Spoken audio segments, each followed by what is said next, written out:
Hey guys, Baker here, with my first Last Epoch build guide.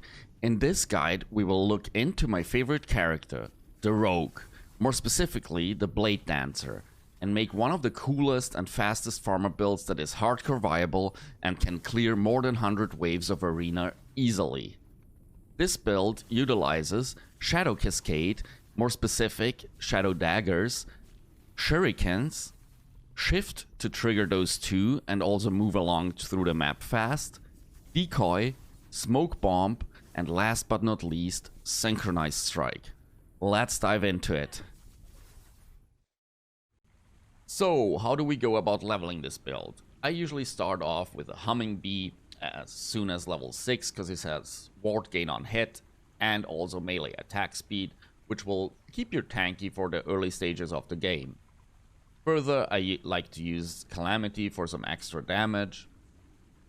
The Scavenger, if you have one, it gets you through the story really quick because you have haste gain on potion use for 3 seconds, so you basically spam your potion as it was a Quicksilver or run potion. Further on, the Quicksilver Coil is great because it has health regen, melee attack speed, chance to gain haste on hit, and on top, 100% crit strike chance for Flurry, which we'll be using to level this build. Prison Wraps goes great with Quicksilver Coil because you have 30% less elemental damage taken, which is usually an issue to cap your resists early on, so this is pretty great. Lets you disregard all the elemental resistances for a while. Also, you'll get some elemental damage leached as health on crit, which is great with the Flurry crit chance we get on Quicksilver Coil. My favorite unique for the build is like early on the Keeper's Gloves, because it has a chance to summon a swarm of bees on melee hit, which will taunt for you. It has poison res, which is also great for the start. Viper Tail gives you slow on hit and chance to poison and melee attack speed, dodge rating. It's basically the perfect belt for this build. And a real gem is the Bleeding Heart. You can equip that at level 4 and keep it until level 70 plus, depending on what route you choose for endgame. I'll talk about that in the endgame section. Also, any damage weapon like Beast King with melee physical, melee attack speed, crit chance, crit multi will be sufficient if you want to go the rare route on gear.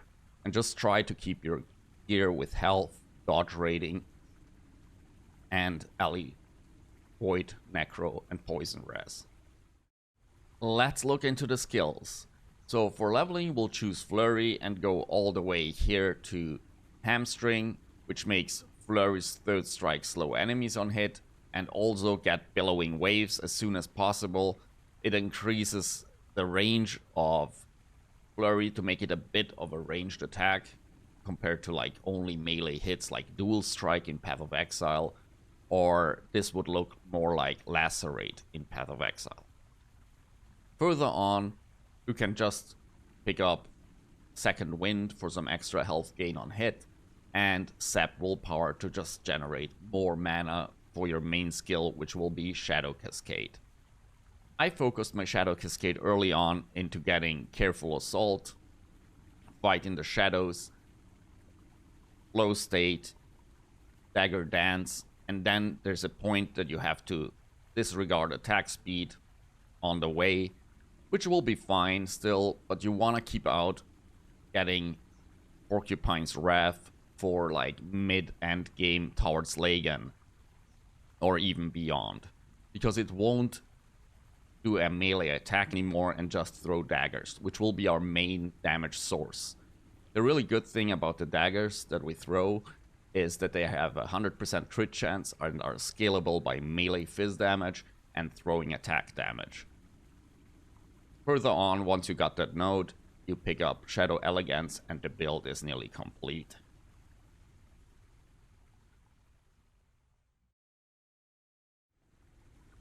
Shadow Cascade will be our main damage source throughout the game. Early stages during leveling we will use to cast it or self-cast it for a quite majority of time up until Lagan approximately.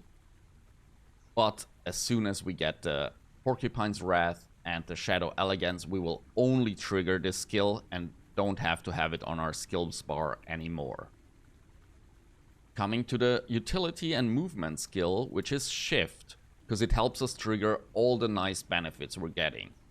Basically, what we're doing is get through those nodes, pick up momentum for some movement speed buff after shifting, pick up Shadow Slip to be invulnerable while we're shifting, get as soon as possible to Lasting Presence to create a shadow after shifting, and further Dancing Shadows to do a Shadow Cascade after shifting. This will help you a lot even through leveling, because it will create a Shadow Cascade on the starting point and on the end point, so you can clear through packs one by one, and it will help you keep the mana cost low and even regain some mana by swift recovery. Once we're getting to mid-game, you get Unseen Strike, Broad Sweep, and further Hidden Blades, which will do Shadow Daggers on your way of traveling, which help you just clear through packs way easier without having to cast too much. For the real endgame choice, I chose Sleight of Hand, which makes you throw shurikens at nearby enemies after shifting. I'll come through that in the shurikens node. So basically, Shift will trigger two important skills for us. First, our main damage dealer, Shadow Cascade, and secondly, the shurikens. Shurikens in this build are a pure utility skill. What I do here is I rush for Blade Shield, which gives us a pretty good duration and cast shurikens around us, creating a kind of blade vortex around you that gives you armor with bladed armor per shuriken spinning around you. You want to max this skill and also max floating blades, which makes Blade Shield last longer. Furthermore, I just pick up some Pierce chance and some Physical Shred, and this skill is good to go. You will never have to self-cast this skill. This is basically just a utility skill that we cast with our shift setup here. Our next utility skill is Smoke Bomb. Smoke Bomb will help us create shadows for more damage and more Shadow Cascades automatically triggered.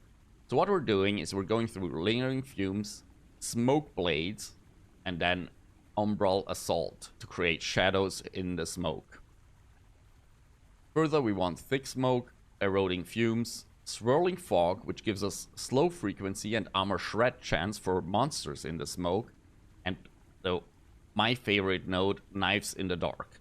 Smoke Bomb also inflicts a stack of Shadow Dagger whenever it applies slow, which will make its auto-clear packs if something runs into your smoke. I can show it on the doll here.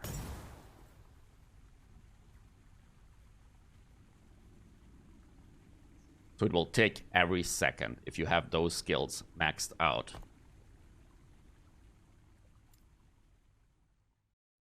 Last but not least, let's look into Synchronized Strike. This skill is one of the most important for single target, and in my specific setup, I only use it for single target, but for tougher enemies or plus life percent monoliths, you wanna utilize Synchronized Strike way more. What it does is create shadows around you that basically will execute your attack just the same as you do. So, if you don't have Smoke Weavers, which we'll go through in the item section, this skill will actually be your main damage source, since you will basically do this, Synchronized Strike, and Shift. Synchronized Strike, Shift. Synchronized Strike, Shift. That's how you move through the map, basically. Since I have the Smoke Weavers and I have a really low cooldown on my Shift, I can basically just get away with just shifting. And it will be enough damage at this point in the game. But I'll still use Synchronized Strike on bosses, and especially in this manner where I just jump and jump again to do high amounts of damage at once. Let me go through the notes. We have Growing Darkness for some extra area. We have Foreshadowing, which increases our damage for shadows created within 4 seconds. We have Shadow Rush, which is one of the most important skills to health regen or health sustainability in this build. We have Dynamics for mana efficiency, because Synchronized Strike is very mana cost extensive. So further, I just get Armor Shred and Shadow Dagger on hit. Ideally, you want to get up to Wave of Darkness first, because it gives you extra shadows, and they use Shadow Cascade. This is the main skill we need in Synchronized Strike. Furthermore, if you have a bit of a different setup than I do, you could get Dark Allies, but it will be really hard to implement in your build because the mana cost will go up insanely. If you can though, you can try it out. It will give you a lot more damage because you create 2 extra shadows.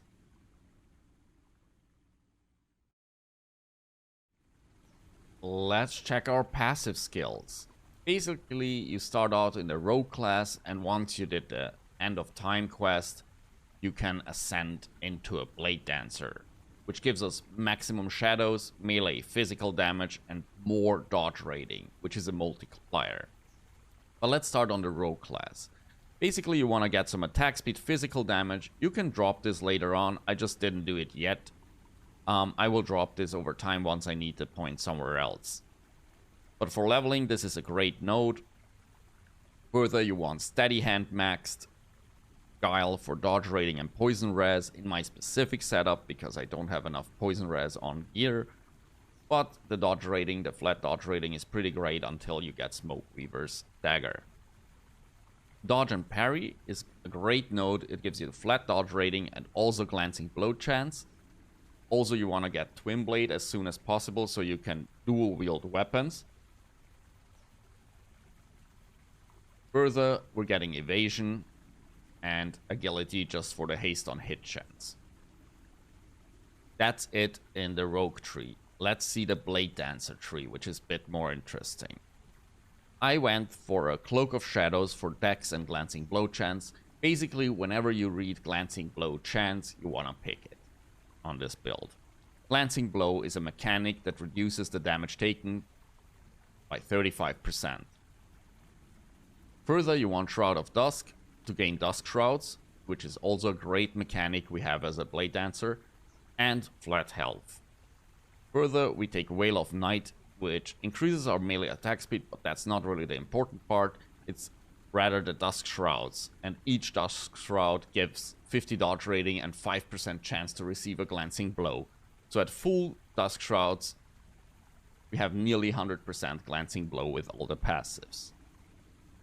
Further, you want Pursuit just for some extra movement speed and melee damage, which we won't need later on, but movement speed is never wrong in any game. Once for some melee physical damage and dodge rating if hit recently. Sky Synthesis for health gain on shadow creation. This is one of the important passives to keep our health pool up without leech or life gain on hit. So basically every time we create a shadow, we will get at 90 health back for each shadow. As you can see, you can fill up your health pool, which is around 1,200 in quite a few shadow creations. Azuvon's Pact gives us dodge rating and damage while at full life. Since we're most of the time at full life, since this health gain on shadow creation is instant, so not as leech, it's not health gain over time, but it instantaneously gives you the health. Further, Perfection for perfection stacks and duration. Those increase your damage per stack of perfection.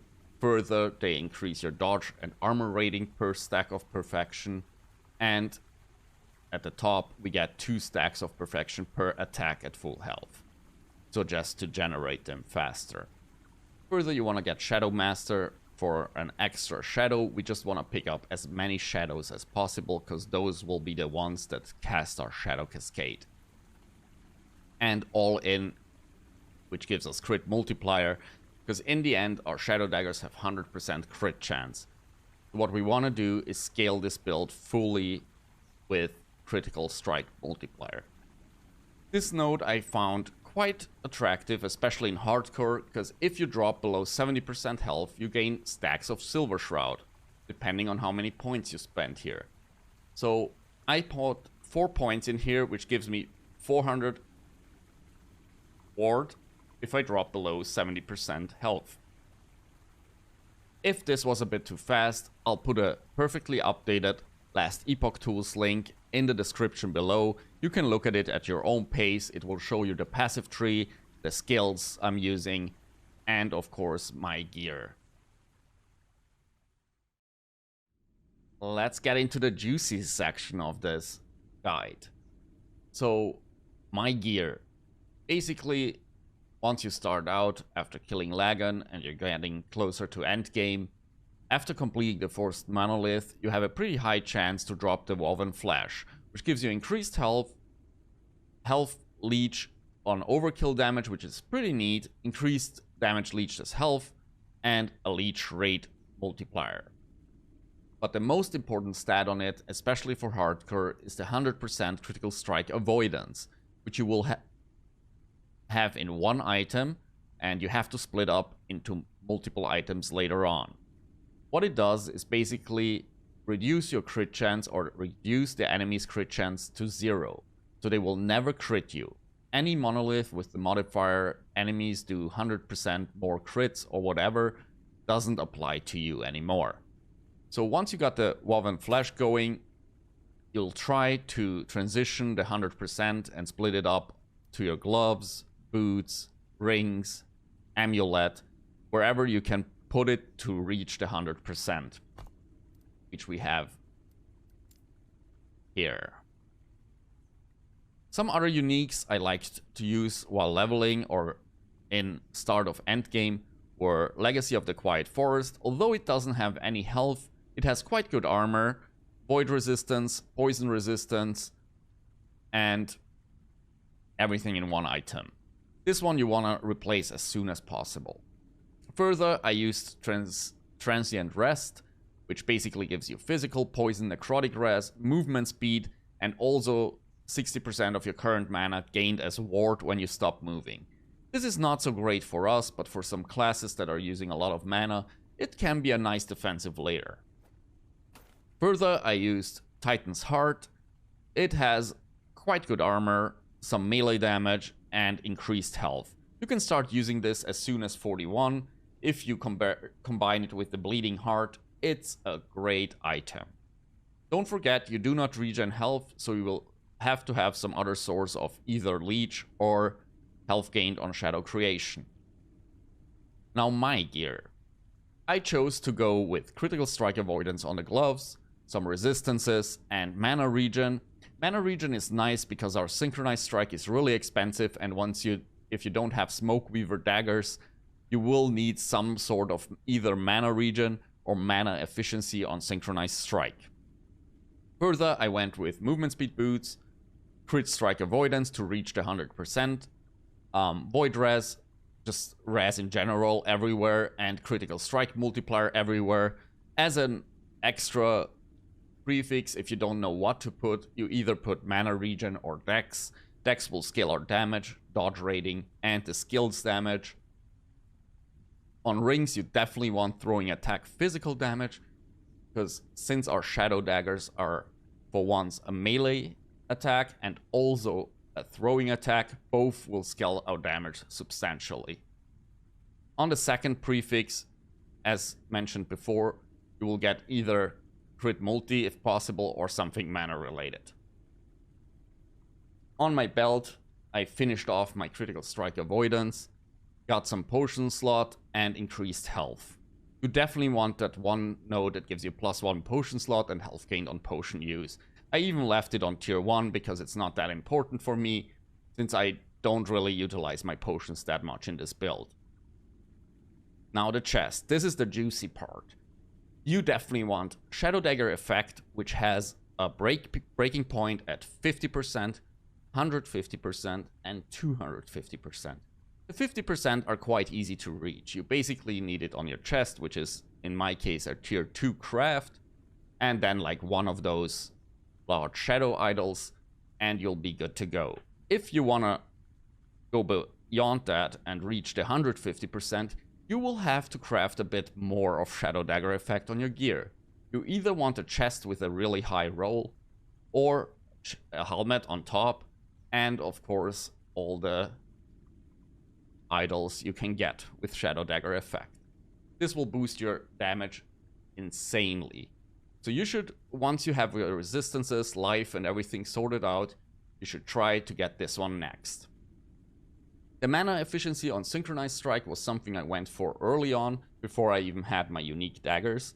So I used 2 swords, specced into this node in the BladeDancer tree, which gives us glancing blow chance with 2 swords, just to make me more tanky and be able to do higher content to get my gear faster. Helmet, as I said, cooldown recovery, Shadow Daggers effect at as much health as possible. On the amulet, I like to use the bone amulet for the physical resistances and the necro resistance. Make sure you get a good roll because the range is quite high. This one has not specifically the best roll, but it has a high percent. It had a high percent physical damage. I will replace this quite fast. And now to our chase unique throughout the game. It's Smoke Weaver. It's a unique point art which basically drops from level 1, but since it's a level 52 requirement, we can only gamble or drop it on a level 52 plus character or zone, which makes it really tough to gamble because you won't be seeing those showing up in the gambler at all, basically. So every third reroll, you will see one point art maybe, and the chance of rolling it is like 1.4%. So what I did to counter that was getting the blessings for unique drop chance, and on top I got the increased dagger drop rate. Those generated me both daggers within a day. This dagger is just perfect for my take on the build because it gives us flat melee physical damage, blind on melee hit, dodge rating, a huge flat dodge rating, reduced shift distance, which is a bit of a negative, but it's still fine in this build, and especially the increased cooldown recovery speed for shift. So you definitely want to utilize at least one if possible. If not, I would go with 2 swords. Dayside sword was one of the highest tier damage for me.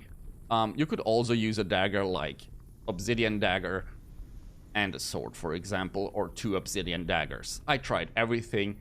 I found them nearly same way. I like the glancing blow chance on the swords though, until you get at least a Smoke Weaver.